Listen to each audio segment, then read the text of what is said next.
Hello, my name is Dante Renee, and welcome to the 10 Room Bizarro YouTube page where I talk about films that I believe need to be talked about more, like tonight's film. This is Sergio Martino's Your Vice is a Locked... Make sure I get the glare off here. Your Vice is a Locked Room, and only I have the key. Your Vice is a Locked Room, and only I have the key. You can see Edwidge Finiche, I'm not pronouncing her name correctly, on the front, and on the back. This has actually been recently released on Blu-ray by Arrow Video, but this is the No Shame Films version, which has a lot of features and also a nice little booklet on the inside too. I bought this used some months ago, and it wasn't cheap, but I'm so happy that I have it. This is from 1972, Sergio Martino's Your Vice is a Locked Room, and only I have the key. Now, this is part of the Sergio Martino collection. You might know Sergio Martino. He did a bunch of giallo films. One of his most popular, I would say, would be Torso, that a lot of people know about, a lot of horror fans know about, not necessarily giallo fans. And Eli Roth, as an American filmmaker, has heaped much praise on the film Torso, and even on the actress Edwidge Finiche. I'm not pronouncing her name correctly, so please forgive me, because he even casted her in his own film, Hostel Part 2. This film is very interesting because we have a big mansion, and we have a very crazy family, a very dysfunctional family, a husband, a wife. The husband's a writer. A niece is coming to visit them, and they have a basement in this house that holds secrets. They have a cat named Satan that holds secrets. And the husband kind of gallivants with his own bizarre group of young people. Almost interestingly bohemian hippies. And you put all of these things together in this film with a manic, bizarre intensity of the characters and of the actors in this particular film, and you have something very unique. This film also seems to play off of the famous Edgar Allan Poe story, The Black Cat. Now, Lucio Fulci did a film called The Black Cat, and actually Arrow Video put this film and The Black Cat from Fulci on a set also on Blu-ray. But I wasn't really aware of that fact until I got into this film a little bit, and I said, wait a second, this is shockingly reminding me of the Edgar Allan Poe story, but just inspired by and kind of through the lens of this particular story. So let's get into this film right here. Wow. So 1972, we have a score by Bruno Nicolai, who you know I heap a lot of praise on because he has scored a lot of Jess Franco films. You know, in particular, the film Justine and you know, Eugenie, and there's been tons of films. A Virgin Among the Living Dead, or you know, so. Or Christina, Princess of Eroticism, as you know. You can watch the reviews on this page and you'll see as I talk about Bruno Nicolai. The interesting thing about Bruno Nicolai's score in this particular film is it's very minimalistic. It's really composed, it seemed, of a couple pieces that are repeated throughout the film, and when they're not repeated, it's silent. It's seemingly very silent.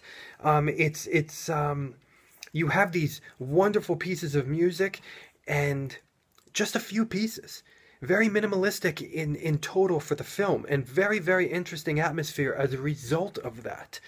So I know that the soundtrack was released on kind of like a small record because there's really not much music in the film.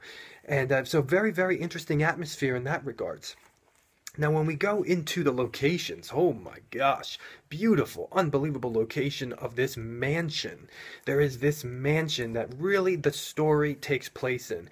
It is a mansion with many rooms, and as I said before, a basement with secrets. And we even have, we kind of gallivant around the mansion as well. But this is a film that claustrophobically really stays, for the most part, at this location. And it is a very interesting location. It is a wealthy, affluent, but very cold location.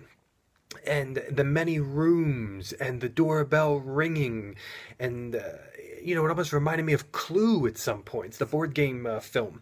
Very, very interesting. All the different rooms, all the different situations in each room, and the film starts in a room. The film starts in the dining room. And you will know in the first couple minutes of the film what you are, whether or not you are ready to take the journey of this particular film, because the film blasts you from the start with the chaotic, hyper energy of the storyline, and predominantly of this dysfunctional family and of the characters in the film. We have incest. We have domestic abuse, domestic violence. We have violence towards animals, very viciously, and there's a violence, there's an anger in this film, predominantly with the husband character, but there is an anger, and there is a lack of trust, and there is a love for the young things in this film as well. This is a sexual, disturbing, violent, mysterious, creepy film that the scenes of violence. I mean, you have that Italian type blood, which I always compare to kind of Franco's films, which is minimal, but very, very red, like paint. You can even see that in Argento's films as well, as notably some of the big set points for the film Suspiria. And in this particular film, we see that as well, but it's the way that the violent scenes are shot. They're very, very violent. So even though they're not gory and you don't have like these Tom Savini special effects, they're very, very violent, and they're very, very intense and brutal in their execution, with predominantly stabbings.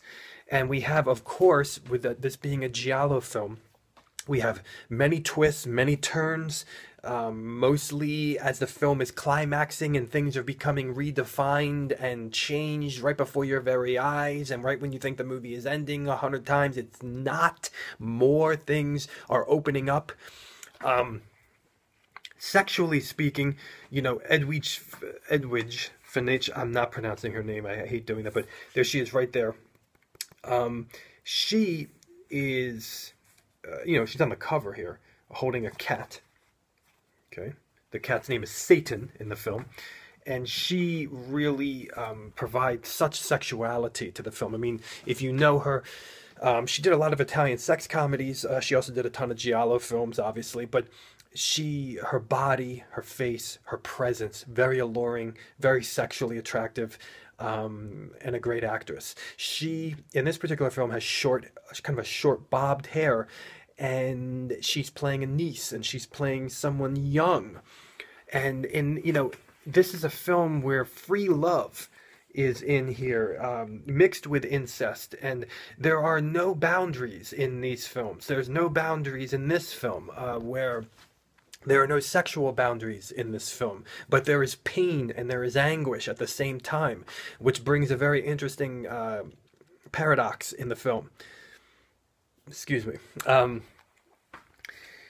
The film has these sequences that are unbelievable. Predominantly this motorcycle sequence at the end of the film, near the end of the film. Just the way that Sergio Martino shot the motorcycle sequence, just freaking amazing. And he did it in another film too, which I'm going to review on this YouTube page, The Strange Vice of Mrs. Worth. But his cinematography and his style is so interesting. Yes, you have some zooms, and yes, but you have a frenetic, unique pace to his cinematography that I would say is very, very unique amongst directors. Sometimes he'll do this with the camera, where he'll kind of shift, stay there, and then start to move, scrolling like a Kubrick film. But it's like it goes in these shifts down, over here, scroll. Very, very interesting stuff, and interesting angles, especially with the violence scenes. if you want to take lessons on how to shoot an effective a murder scene, but you don't have, you know, the special effects, you don't have the tools to make a murder scene, take some learning from Mr. Sergio Martino on how cinematography will be the main tool for a murder scene. That's all I have to say about that. I mean, he really brought a shooting style to making a murder scene actually effective and happen and disturbing. Okay, but beautiful shots, also beautiful shots, beautiful distance shots, sexy shots. I mean, we even have a we do go to a whorehouse in the film as well with this wonderful. Always love the kind of the den mothers who run the whorehouse, and we have some really up close butt shots in this particular film, and of course red herrings galore. But beautiful women in the film, very interesting men, very deranged characters, and backstabbing characters, and manipulative characters, and something that will keep you at the edge of your seat. And there's a very, very gothic vibe to this film. I get a gothic sense, almost a classic horror sense meets giallo in many regards. So this is Your Vice is a Locked Room, and Only I Have the Key. Here it is, folks. Sergio Martino, 1972. Thank you so much for watching the 10 Room Bizarro YouTube page, where I talk about films that I believe need to be talked about more, like that one. Feel free to check out all my other reviews on this YouTube page. Tons of Jess Franco, exploitation, sexploitation, erotica, adult, bizarre, horror, underground, anything I think that needs to be talked about more. And please feel free to check out my own personal films at youtube.com/poopy diarrhea. Thank you, and good night.